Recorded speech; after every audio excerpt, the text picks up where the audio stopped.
Jim's going to introduce us to some concepts today. Jim's an associate professor of social innovation at the School of Graduate Studies at the University of Maryland in Baltimore. Jim's an award-winning teacher and internationally recognized thought leader in social entrepreneurship. He's the lead author of Social Entrepreneurship, a practice-based approach to social innovation, published in 22. Jim also works as a consultant to leading and emerging social benefit initiatives to help them improve outcomes and increase sustainable revenues. He has successfully secured more than $70 million in working capital on behalf of mission-oriented enterprises and helped more than 100 area nonprofits and social enterprises develop new models for meeting their constituents' needs while increasing their organization's sustainability. Jim holds a doctorate in public administration with a concentration in social entrepreneurship and an MBA with an entrepreneurship specialization from the University of Baltimore. He has also earned certification as a project management professional and a new product development professional. He's been recognized as a Baltimore Renaissance Seed Scholar, an unsung hero of small business, and a Fulbright Specialist Scholar in social entrepreneurship. His current research explores the field of economic theology and its practical application in faith-based social enterprise. I'll turn it over to you, Jim. Thank you, Ryan. I couldn't have written that better myself. Oh, wait, no. Thanks, folks. Really appreciate this opportunity. I've been affiliated with United for coming on 2 years now, and I am consistently impressed with everyone at United and the work that they do, and particularly their concern for the vibrancy of the whole human. It's just an amazing place, and I'm thrilled and honored to be part of that group. Unlike most people who do what I do for a living, I actually get bored listening to the sound of my own voice. So Ryan has graciously offered to monitor the chat, as you heard, and I'm a fan of addressing questions when they come up. So don't feel that you have to wait until the end of my slide deck to get to a question. If something is something you want to talk about, I would much rather be in dialogue than in presentation mode. So please feel free when those questions come to mind. So we're here today to talk about the notion of a sacred space as a social enterprise. And I think that, these statistics may be a few years old, but there's been a pretty substantial trend for a number of years now of declining membership and declining giving in congregations. Yes, there are always exceptions to trend lines. And there is some evidence now that this is starting to at least stabilize, but it certainly isn't what the numbers used to be even a few years back. The other problem is that the buildings are just getting older. Because giving is down, maintenance is not where it should be. So, the roof may be leaking, but we don't have the money to do it. And then there also are just structures that are plain old being abandoned. Here in my hometown of Baltimore, the Archdiocese of Baltimore just closed several dozen churches, and those buildings are now vacant. They're not quite abandoned yet because people just moved out, but they're on their way. So it's a real issue in terms of how to sort of think about the space differently to try and do something. In addition to that, because you've got a faith congregation, you've got additional issues, one of which is that the faith leader often isn't trained well in how to address the operating challenges. Seminary doesn't teach you a lot about how to run a small nonprofit, which is basically what you're doing when you take over a role. The congregations sometimes are ill-equipped and sometimes they're unwilling. You know, I'm familiar with a very affluent congregation here in Baltimore where the members of the congregation are senior executives in major financial firms. And for whatever reason, they tend to leave that expertise in the car when they come into the building. Denominational issues, institutional regulations can be a challenge. There's a huge emotional issue in the structure. And then, of course, you know, the one place where people find stability in their lives, particularly these days, is about to undergo a dramatic change. And that's just plain scary for a lot of folks. What typically happens is that the building is basically falling down and the congregation is approached by a developer. If you're lucky, you might negotiate it so it's affordable housing. But in most cases, housing is the dominant solution. Real estate redevelopment is what's happening in this space. To my estimation, probably 90% of the time, there's a group of folks that are involved in these discussions that I'm part of. And there are two of us that believe that there's a lot of other alternatives besides real estate development, but most of the folks are talking about rebuilding. And there are funders to do affordable housing for spaces that were formerly sacred spaces.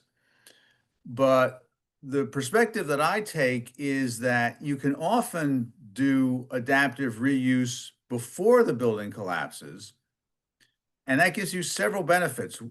The biggest of which is you have time to think more strategically about what you really want to do with the space long term. You may still end up with a congregation that needs to close, and you may still end up with a building that's vacant. But I think, you know, it's a lot easier to have that conversation before the roof is actually physically falling down.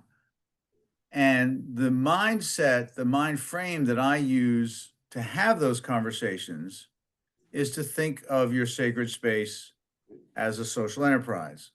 What I mean by that is using existing assets to generate earned income. Now, there are other definitions of social enterprise, and I make my living teaching those definitions and helping folks figure out how to do it. But in this context, I'm really only talking about leveraging existing assets to try to help offset some of these declines that we talked about a minute ago. In order to do that, there's a number of things that you need to think about. One is that the basics of entrepreneurship still have to be applied, and entrepreneurs know that you test ideas, you build models, you know that a failure, particularly at the concept stage, is not a bad thing. It's a wonderful thing because it provides you with information that you can use to better refine it. And then there's this notion in entrepreneurship of a pivot, which basically says that I thought I was going this way, but now I need to go a little bit the other way. The analogy I often use in the classroom about that is that, you know, a strategic decision is to go to the grocery store. A tactical decision is to get in the car, drive 4 blocks, make a left, drive 3 blocks, make a right, and pull into the grocery store.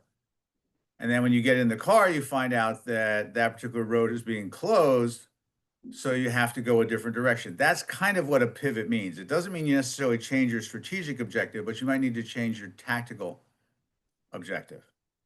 So you still need to kind of think that way and develop that expertise, or have someone who has that expertise get involved in the conversation. Another thing that is absolutely vital is it has to align with the mission. There's an organization here in Baltimore whose primary social mission is affordable housing for seniors. Wonderful cause, big need.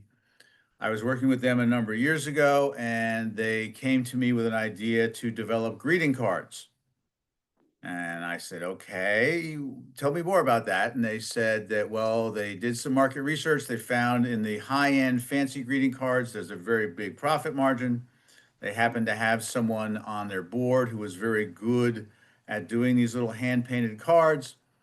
And they said, we think we can make some real profit on this and use it to help offset the mission. I said, okay, that's fine, but now you're in the printing business, you're already in the housing business. How are you going to reconcile that, right? So you have to think about how that fits together. The primary driver for this, as I said a minute ago, is that you have to think about the assets that the congregation has, not just physically, but also financially. There are congregations that have endowments that can be reinvested in microlending and things of that nature. And also the human capital. What sort of skills do you have? This last point on this slide is the one that I think is a little bit of a cold shower for a lot of folks, which is that expecting an earned income strategy to increase attendance is not a reasonable expectation. It may happen, but it shouldn't be part of your strategic planning. It should be considered a happy side effect if it does occur. You also need to think about how are you going to measure this? Financial hurdles, simple break-even analysis, right? Are we going to be able to bring in more money than whatever this thing is going to cost us to set up? Also, because you still are a mission-based organization, how might this benefit society? How might it expand your mission, your reach, and how are you going to measure that? One of the more interesting conversations in social enterprise is that you end up with messaging that has multiple aspects to it that has to be tailored. So if you're opening a coffee shop inside your building, you've got a customer that needs to know that it's good coffee at a reasonable price. Maybe you staff it with some folks that are recovering from difficult circumstances. Those might be beneficiaries getting job training. That's a very different conversation. The funders, it's a very different conversation. And it also depends on where your funding is coming from. If your funding is coming from a grant, if it's coming from a donation, if it's coming from a traditional financing source like a bank loan, those are all different conversations. And how you think about financing it also has to be tailored to what you're actually trying to do. And as you develop a concept, that'll help drive that. That concept will also help drive operating decisions, right? So should it be a subsidiary entity of the congregation? Should it be a standalone? A lot of times folks get very hung up in those conversations before they've actually built a working model of what this thing is going to look like. And then you're forced into decisions that may not be in your best interest. So figure out what the concept is and then think about how you're going to run it. So these are examples from actual congregations in Baltimore that I've worked with, and the identities are masked at their request, but these are real live cases. These are not just Jim's hypotheses. There's a congregation that I worked with a couple of years ago that had a yoga ministry. They offered free yoga classes in the community twice a week.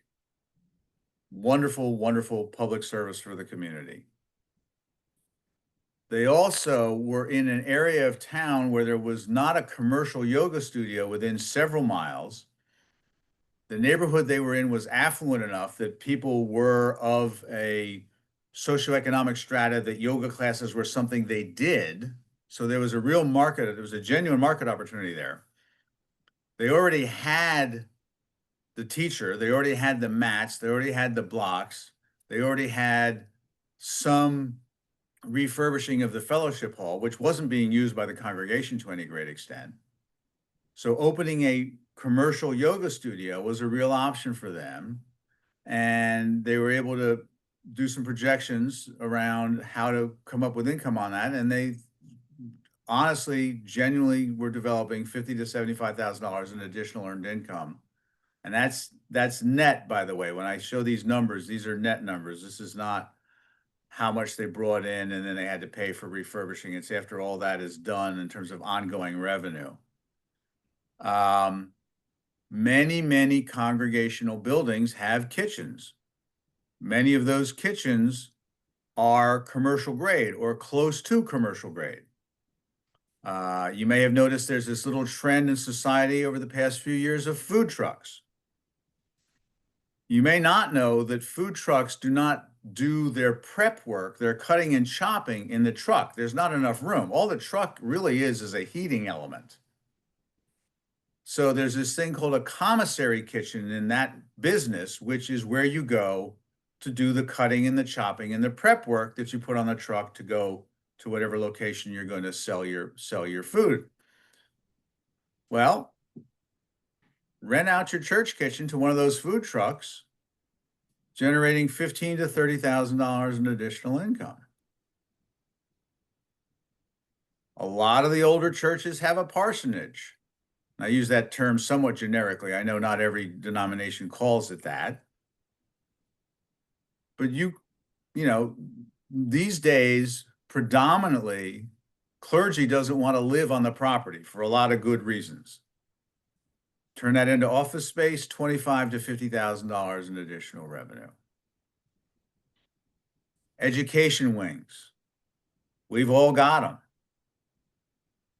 Daycare spaces are a huge need in most communities, and you can generate $20,000 to $60,000 in additional revenue.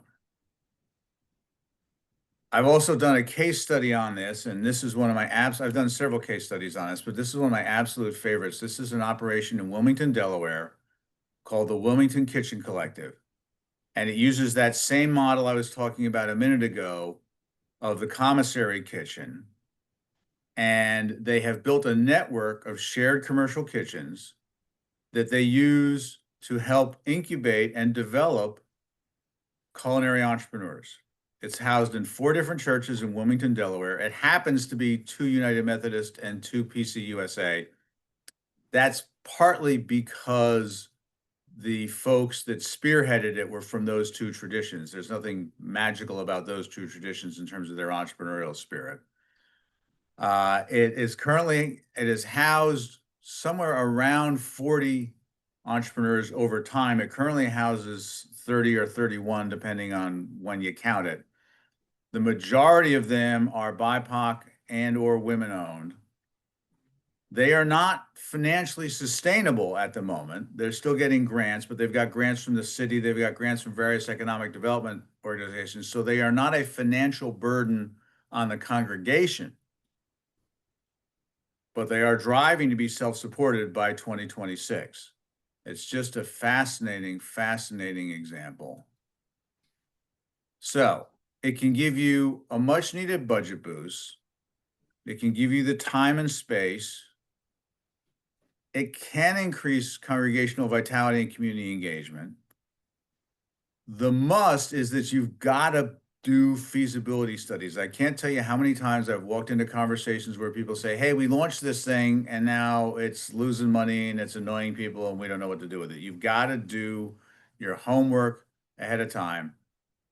And it is most effective when it's fully aligned with the congregation's vibe. And I use that word intentionally because often when you start looking at a mission statement in a faith community, it's a bunch of really nice words that really don't get to what you're actually about.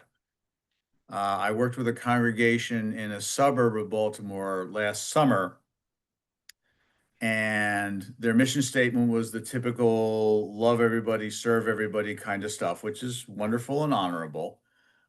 But when you ask them what they were really about, they kept talking about this story about a flood that the community had experienced and how their congregation was the first and only faith community in the town that was down in the flood zone the next day, handing out food and water and helping people mop. And it had become this real clarifying moment for the congregation. That's a vibe. That's the sort of thing I'm talking about when I say it has to be aligned with the congregation's vibe.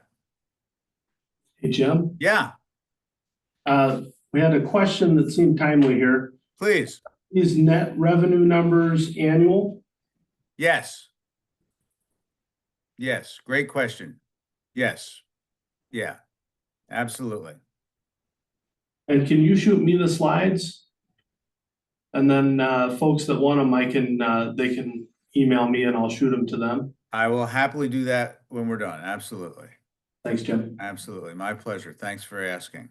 So, common objections and or hurdles. Zoning is an issue. A lot of times the faith community is in a residential neighborhood. My advice in those conversations is, first of all, don't take the zoning ordinances at face value. Zoning variances are a thing that you can actually get, and there are highly skilled professionals, lawyers, planning folks that can help with that. So don't just say, oh, we're not zoned for it, it won't work. Ask a few good questions. And even if the questions are that the zoning law is pretty strict, again, you can get a variance. And I think in most communities, granting a zoning variance is preferable to watching a building fall down. There are often concerns about nonprofit status. You may not know, but by definition, a faith community is a 501c3 nonprofit. It's how you can send out those lovely donor letters at the end of the year that folks can use for their tax returns.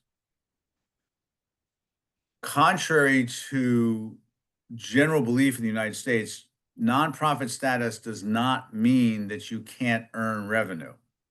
It only means that you can't return proceeds to shareholders. And if you by chance are earning revenue in a way that does not align with your mission,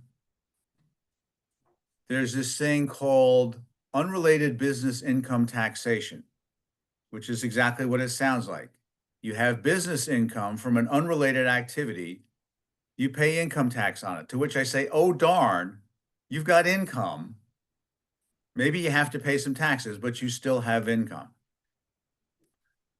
There are often concerns about risk and insurance management. I grew up in the insurance business. I can tell you that anything can be insured. And if you're renting the property, a smart landlord in a commercial lease tells the tenant that the insurance is their problem and they have to cover that in addition to the rent. So it's not something that the organization itself often needs to take on. Last but not least, there's always this, well, not everybody's going to agree with that. Well, if you can show me a faith community where everybody agrees about everything, I would be flabbergasted, first of all. Consensus is where you need to drive to, obviously. But again, some of this is the lesser of evils. Right? So maybe we have to entertain some of these more entrepreneurial thoughts and some of these for-profit mentalities to drive income. But when your choice is that or watching the building fall down, again, it's not, it's a different conversation. So how do you go about this? First of all, you need to, no, please, go ahead. Yep. Are there guidelines to what works as mission-aligned income versus UBI? Great question. Short answer, no. Long answer, ask the IRS. Sarcastic answer, if you can find someone at the IRS that's actually answering the phone these days, and that was before the shutdown. A competent accountant should be able to guide you on that. There's also a bit of a risk management issue in that, which is, how comfortable do you feel pushing the edges of that boundary? And again, at a bottom line, if it makes you at all nervous, declare it as unrelated business income and pay taxes on it.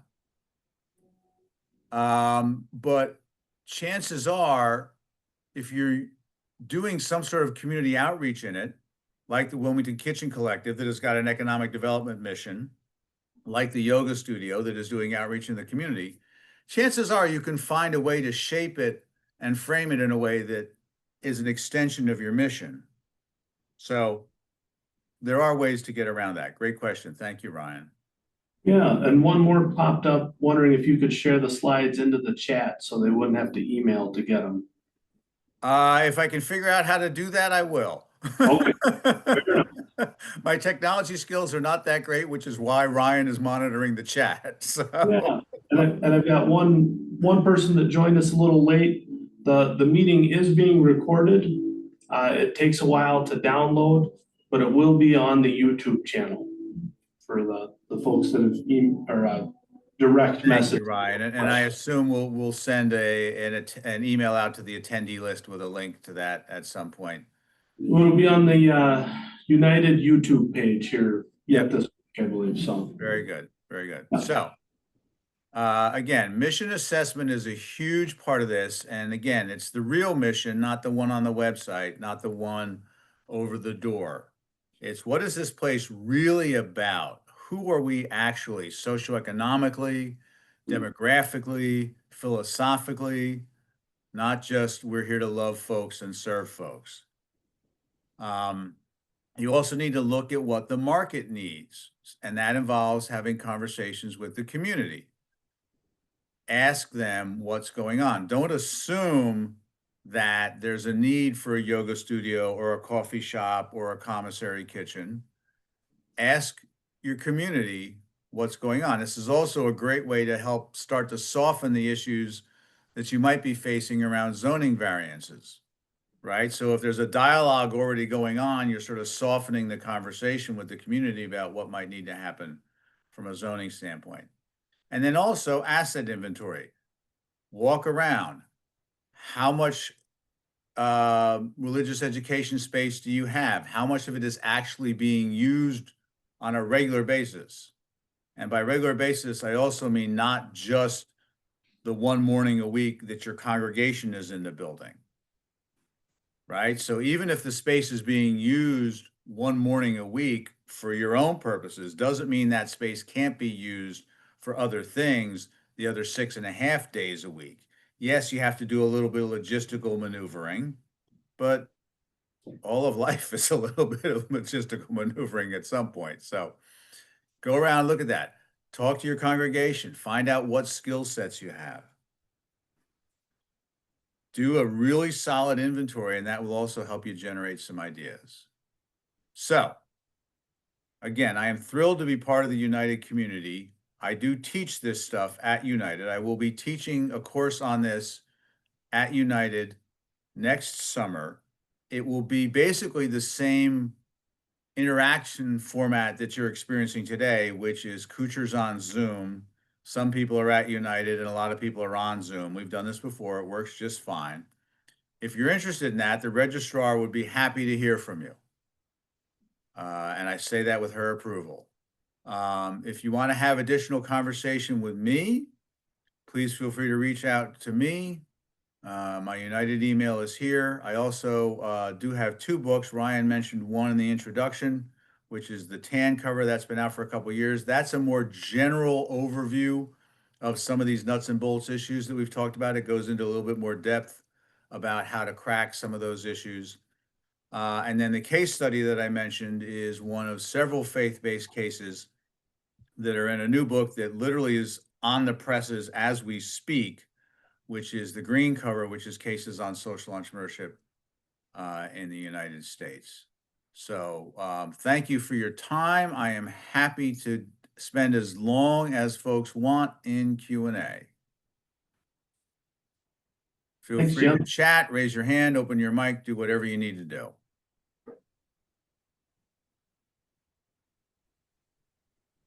Can I ask a question? Of course. Jim, have you done any work with emerging communities? That is, not communities that are losing membership and have assets, but emerging communities, Christian communities that are organizing around different principles, that are sometimes new church plants, sometimes just open communities organizing around spiritual development and often interfaith or interspiritual communities, and financing models for them. Have you seen any of that happen? Have you looked at that at all? Yeah, no, Wilmington Kitchen Collective was actually founded by a church plant Uh-huh. that to this day does not actually have its own, if I may not have this 100% right, so forgive me. If I recall correctly, the community that founded the Wilmington Kitchen Collective still to this day meets in a rented space. Hmm. So they do not have their own property. And they were planted with the intent of being a more community-facing entity. So, I mean, I think within the context of sacred space, I think there's a lot of things to think about differently, but I still think it comes back to that conversation with the community and what the community assets are. Thank you for whoever dropped Riverfront Ministries. That is the congregation that founded the Kitchen Collective.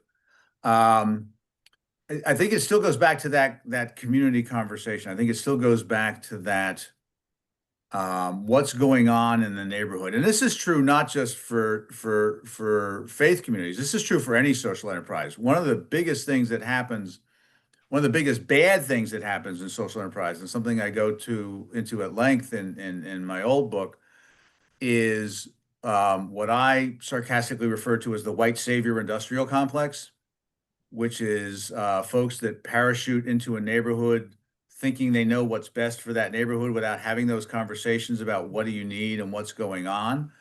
And I think to your larger point about planting a community, having those conversations before you actually start holding whatever sort of gathering you're going to have would be really smart, not just from a revenue standpoint, but from a connectedness standpoint, to really understand what's going on. There's a dear friend of mine who was in Baltimore for a couple of years, who is now up in Connecticut, who launched a dinner church in Brooklyn about 15 years ago. And, you know, the Brooklyn hipster vibe was just coming about, and she stood this thing up, and it went great guns for a very long time because she took the time to figure out, you know, and it was very inclusive and very welcoming, a lot of other things. Emily Scott is her name, and she's actually written a book about it. Yeah, it's great work. So great question. Thank you for that. Okay. I saw something else pop up in the chat that went. Yeah, I've got one that came up in the chat. I've got, well, two now. Great. Any additional suggestions for areas that are more ex-urban to almost rural? Is that any different than more compact communities? In terms of how this all works, it's no different. In terms of what you might be able to do, it could be different. I had a conversation with a church about a year and a half ago that had some space, meaning real estate, and they'd been approached by several real estate developers that wanted to just buy the land and put up, you know, condos and townhouses. And it turned out that the priest in this Episcopal church I was talking to was a bit of a beer lover, and had actually found out, and I did not know this, that in the state of Maryland, there is a specific exception for what's called a farm brewery, and that you can open and build a small brewery. It exists in a number of states. And that the concept there was open the brewery, do food service, sell beer, and oh, by the way, you know, there's a church about 600 yards from here if you want to stop by sometime. It was an interesting idea. Ended up that in that particular case, they did not want to have the political battle for the zoning. So, yeah, they decided not to do that, which is fine. Again, and I'm not advocating here that this has to be done. I'm simply saying have the conversation and think about it. Thank you, Ryan. I see a bunch of stuff popping up. So Yeah. I'm leaning on you, my friend. You bet. Next one is, are there specific grants which help with startup costs to convert a space or places to start looking for grants? Judicatories are interested in this. I spent a lot of time in the Presbyterian tradition. In the Presbyterian tradition, the actual congregation does not own the building, the presbytery does. So the presbytery is not interested in taking over a building that's falling down. And there may be some assets there. There are also economic development assets in terms of governmental entities. Again, the city or town that you're in is not going to want to see the building fall down. On a more commercial approach, the Small Business Administration can do that. There's also, if you can get to this, happily as a resident of Baltimore City, it's available to me in any public library, but there's a marvelous database run by a company called Candid. And the database is called the Foundation Center Directory. And these wonderful humans have cataloged every foundation, every grant-making organization, private philanthropy in the United States at a level of detail that shows what they donate to, geographically what they donate to, how much they give on average, what the application process is. It's an amazing resource. A lot of universities have it. So you might try your local university if your public library looks at you funny. But yeah, there's money to be had. My experience in over 20 years of doing social enterprise is that funding is never the obstacle, excuse me. That if you've got a good concept and you've done your homework and you can show that the numbers work, you'll be able to find somebody to fund it. All right. Next one I've got is, what kind of time frame should a congregation typically expect from the we need to do something to an operating venture? In your experience, is it more like years or more like months? Well, that somewhat depends on the congregation. You could, as a professional in the space, I could tell you that you could probably get this kind of a project done within a few months. But a lot of that has to do with arranging the schedules. There's an organization that I'm sort of loosely affiliated with out of Philadelphia called Partners for Sacred Spaces that does a lot of work in this space as well. And I was up there chatting with them a couple of weeks ago, and we were all sort of commiserating.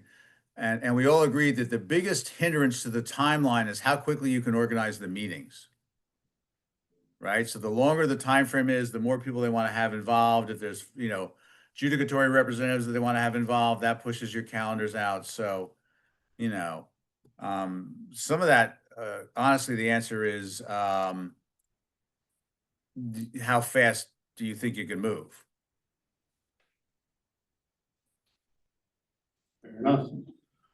The next one we've got here is, you mentioned 90% of aging, declining churches opt for housing development. In your estimation, what percentage of these go for sale / co-own market housing versus affordable housing? Ooh, great question that I don't have anything other than a hip shot answer to. I would say that most of them want to do affordable housing, but a lot of them can't. Off the top of my head, and you can see what's on the top of my head, so take this with a huge grain of salt. Off the top of my head, I would say it's about 50-50.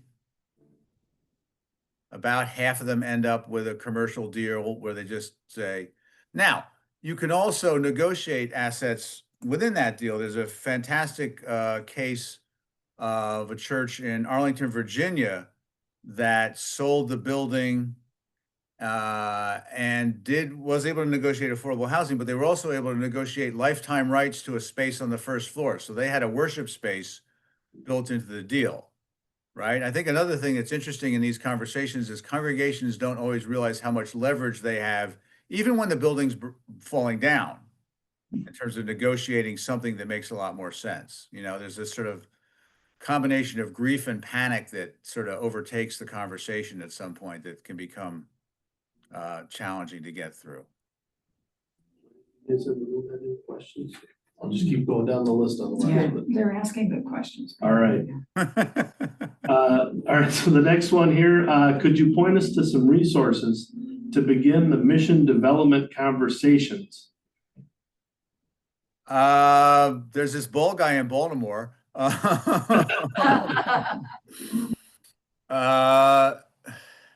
There are a few. I mentioned my friends in Philadelphia at Partners.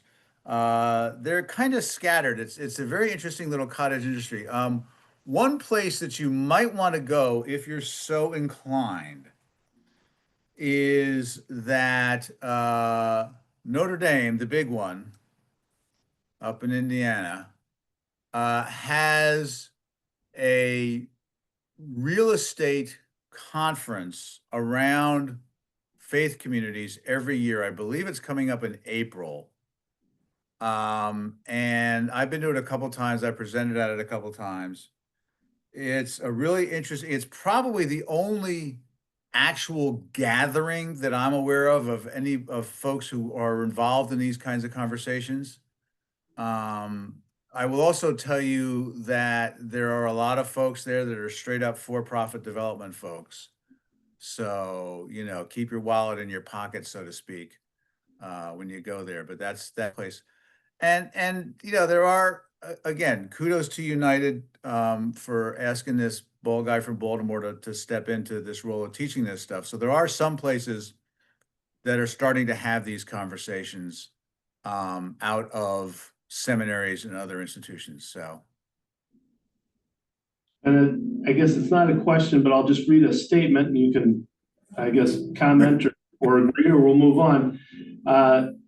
In my study, 31 cases, 7 years is the average between vision and successful church housing mixed-use redevelopment venture. yeah, that doesn't seem absurd to me. Fair enough. Again, it's how quickly you want to move, you know?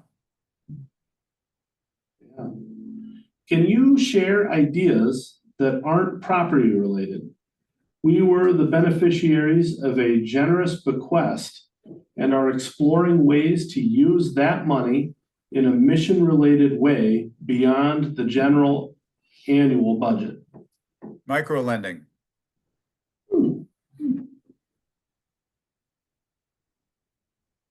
Just for those of you who aren't familiar with that term, micro lending is kind of what it sounds like. It's small loans to folks that are trying to build small businesses. There's a marvelous organization that's been around for a number of years called Kiva that does a lot of work in this space. And one of the options that you can do in that is simply, you know, negotiate with Kiva and basically have them manage the fund, which also takes some of the due diligence off of your hands, right? When you're doing micro lending, obviously you need to be looking at who you're lending the money to. And Kiva can help you with that. Or, you know, if you've got some folks, a couple of years ago, we stood up a small micro lending project here in Baltimore. And two of my leading colleagues on that were former bankers. So they knew how to have those conversations. And we trimmed it way down. It was not like, you know, a formal business loan where somebody's looking for $500,000. Microlending is typically $2,000, $3,000, $4,000, $5,000. But it's a great way that you can deploy that into the community and build economic independence, right? So that's, Kiva's target is economic independence in underserved communities.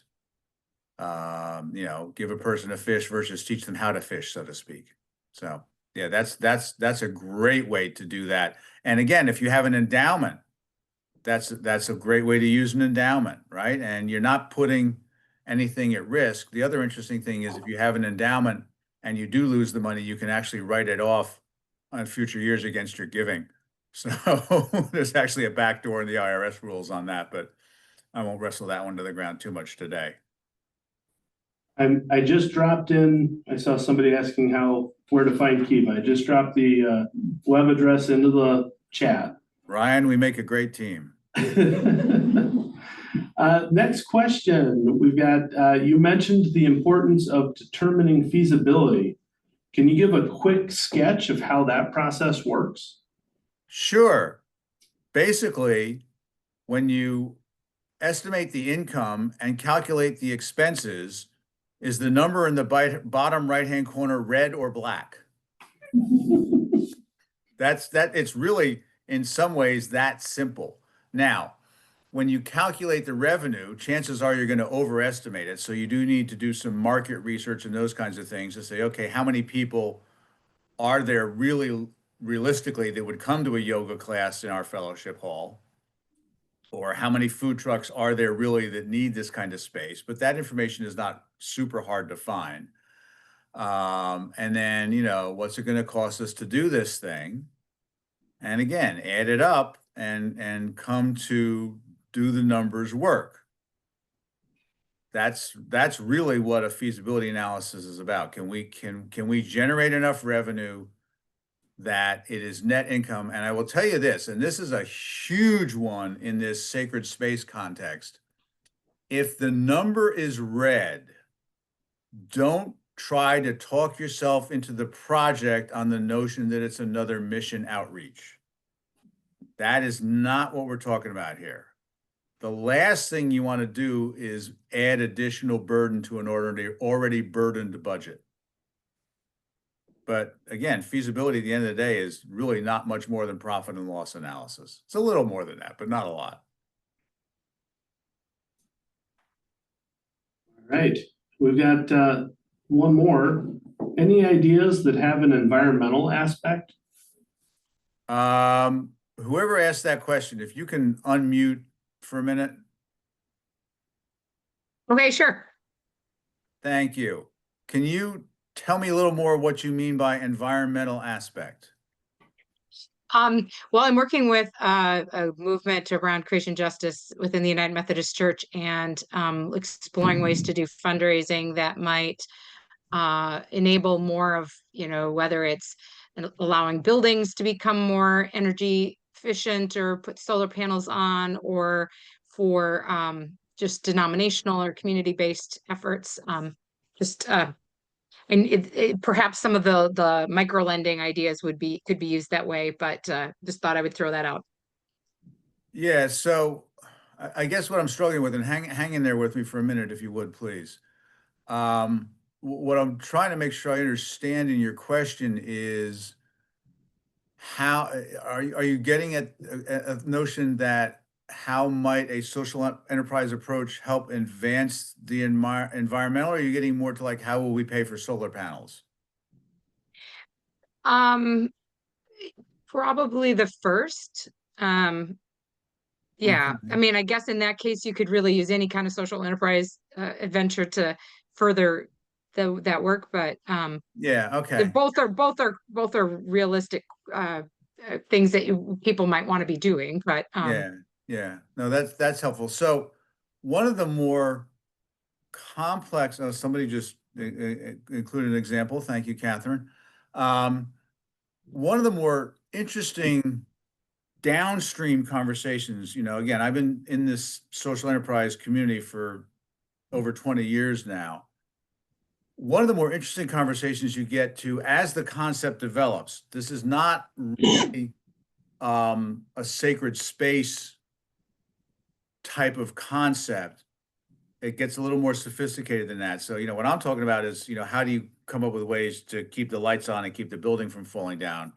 But as you get more developed, you start to think about the economic advantages that social impact can produce, right? So again, going back to sort of the traditional nonprofit mentality, we do all this good work, but we try to pay for it by basically holding our hands out. When we really stop to think about it, if you're actually improving the human condition in some measurable way, you're saving society money. You're reducing burden on the tax base. I have a organization I'm working with here in Baltimore whose mission is diabetes reduction in a challenged neighborhood. And what he does is he runs a gym. I mean, it's not that hard. I mean, diabetes is diet and exercise, right? That's how you fix it. But what he does is he tracks every single participant in the gym from a case management perspective, and he's building a database. And his plan in another 2 years is to go to the hospital systems and say, okay, in the state of Maryland, if someone comes to the emergency room and they are readmitted within 30 days, the hospital has to pay that. That's just a law in Maryland. By me doing all of this good work, I'm reducing your emergency department readmissions. I'm saving you money. Now, I don't know if you noticed, but there's this little green lizard that parades across your TV screen from time to time saying, I'm going to save you 15%, right? Same value proposition. We just don't do it because we're not trained in how to do it. So to get to your larger environmental question, that's the type of conversation that you might want to think about there. That's a much more long-term scenario than some of the stuff we're talking about here. I hope that helps. Thank you. Great question. We're all caught up on the questions, Jim. Excellent. And we're right at time. How convenient. Ooh. Oh, look at that. A couple more came in. Thank you, Sue. All right. In the end, what is it that prevents congregations, judicatories, from actually doing this, especially congregations that thoughtfully take the team and energy to think about, investigate a well-conceived idea? The list of hurdles that I gave a minute ago, one of which is anxiety about zoning issues. I think at the end, the single biggest one has nothing to do with the pragmatic issues. I think the single biggest one has to do with the emotional attachment to the space. And also, quite frankly, in my humble opinion, I did go to seminary, by the way, folks. I did a postdoc at a seminary. So there's a little bit of theological education, and I actually did a blog post about this a while ago. We have this notion about the sanctity of the space, and it's really not as true as we think it is. I kind of hold that in the same regard as our misconceptions about the notion of what a nonprofit can and can't do. I know a congregation that has a sign up outside their sanctuary that says no food or drink inside the sanctuary because somebody spilled coffee on the carpet once and the people who donated the carpet got all bent out of shape. It's a lot of those issues come into some of these conversations. And I think my own personal opinion, nothing more, nothing less, is that at the end of the day, the biggest roadblock is the emotions. It's fear of change, and it's, my grandfather donated that piano, and it's those kinds of things that really get there. But those are conversations you have to have.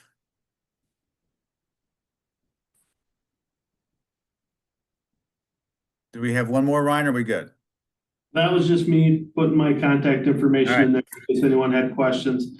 Again, not everybody here registered, and I see a few people sharing computers. So I'll shoot the slides to everyone who I have an email for. But if you didn't register, email me and I'll make sure you get the slides. And the link will be live on the UTS webpage as soon as our marketing folks get a hold of it. So And again, feel free to reach out to me, and if you want to join us next summer in the United Virtual Classroom, we'd be happy to have you. Thank you, Ryan, for all your help. Thank you, everybody, for your time and attention. Peace be with you. And also with you. Also, Amen. thanks, Jim. Amen. Peace, y'all.